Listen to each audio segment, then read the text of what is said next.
తెలంగాణ ఉద్యమాన్ని భూపాలపల్లిలో ఊపిరిపోసిన నాయకుల్లో అప్పాని శ్రీనివాస్ మొదటి వరుసలో ఉంటారని, అలాంటి నాయకుడిపై టీబీజీకేఎస్ నాయకులు విమర్శలు చేయడం సరైంది కాదని BMS 6 incline pit secretary Puneeth Rao అన్నారు. ఈ మేరకు భూపాలపల్లి పట్టణంలోని బీఎంఎస్ కార్యాలయంలో ఏర్పాటు చేసిన మీడియా సమావేశంలో వారు మాట్లాడారు. 2009లో టీబీజీకేఎస్ ఉపాధ్యక్షులు బడితల సమ్మయ్య కాంగ్రెస్ పార్టీలో చేరారో లేదో సమాధానం చెప్పాలన్నారు. అవగాహన రాహిత్యంతో మాట్లాడడం సరైంది కాదన్నారు. సిఎస్ఆర్ నిధులు తరలిపోతుంటే టీబీజీకేఎస్ నాయకులు ఎక్కడున్నారని ప్రశ్నించారు.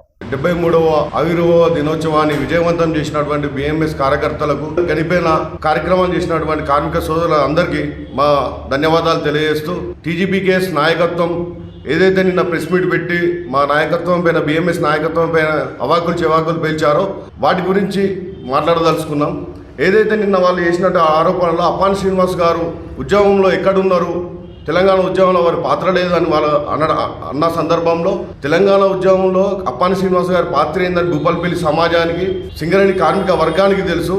దాని కొత్తగా మనం దాని గురించి చర్చ చేయాల్సిన అవసరం లేదు.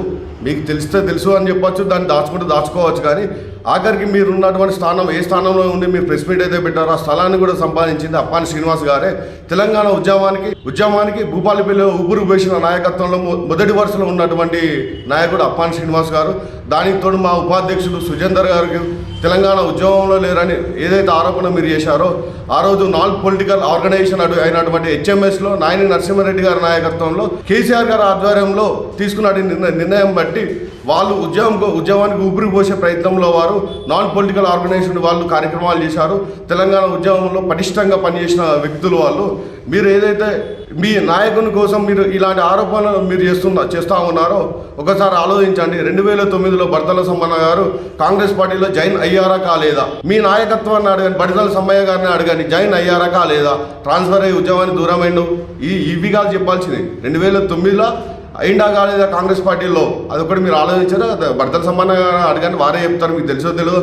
మధ్యకాలంలో టీజీపీ కేసులోకి వచ్చి వ్యవస్థ పూర్తిగా 2001 నుంచి ఉద్యోగంలో ఉన్నటువంటి ఇన్ఫర్మేషన్ మీకెందుకు ఉంటుంది? అవసరం నిమిత్తం పార్టీలు మార్చి, సంఘాలు మార్చిన, జెండాలు మార్చిన నాయకత్వం మీది కాబట్టి ఆ చర్చకు నేను బోదలుచుకోలేదు. మీకు తెలియని ఏదైనా ఉంటే తెలుసుకోవాల్సిన జ్ఞానం మీకు ఉండాలి, తెలుసుకొని మాట్లాడాల్సిందిగా ఇంకోసారి నేను విజ్ఞప్తి చేస్తూ, అంతగానం తెలంగాణలో సింగరేణికి మీరు చేసినటువంటి సేవలు ఏమున్నాయో నాకు తెలియదు. కానీ గెలిచి 10 సంవత్సరాలు ప్రభుత్వంలో ఉన్నటువంటి మీరు ఏ రోజైనా సింగరేణి సమస్యల గురించి పోరాటం చేశారా? మీ నాయకత్వానికి, బీఆర్ఎస్ నాయకత్వానికి అడుగులు ఎత్తడం మాత్రమే మీరు చేసినటువంటి పని. సిఎస్ఆర్ నిధుల పేరు మీద ఎమ్మెల్యే క్యాంపస్లో స్విమ్మింగ్ పూల్లో పైసలు పోతాంటే మీరు ఎక్కడ ఉన్నారు? ఒకసారి మీరు ఆలోచించాలి. 56,000 కోట్ల రావాల్సిన బకాయిలు ఇప్పుడు ఉంటే, మీరున్న కాలంలో 30,000 కోట్ల బకాయిలు రావాల్సి ఉంటే ఏ రోజైనా మీరు ప్రశ్నించిండ్రా? జీతాలకు కూడా అప్పులు తీసుకొచ్చే పరిస్థితి దాపరిచిందంటే మీ నాయకత్వం చాతగాని తనమే. ఒకసారి మీరు గ్రహించాలి. ఈరోజు ఈ పాపం, ఆ రోజు మీరు పడ్డ సుఖానికి ఈ పాపం ఈ కార్మిక సోదరులు భరించాల్సి వస్తుంది. ఇంకోసారి మా నాయకత్వం పైన అవాకులు చెవాకులు పేలిస్తే మాత్రం తస్మాత్ జాగ్రత్త. మేము కూడా దేనికంటే దానికి సిద్ధంగా ఉంటాం.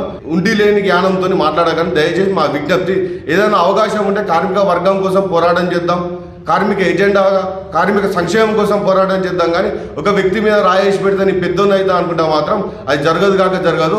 మీ నాయకత్వం పైన ఫస్ట్ మీరు ప్రశ్నలు వేసుకున్నాక మా గురించి మీరు మాట్లాడండి.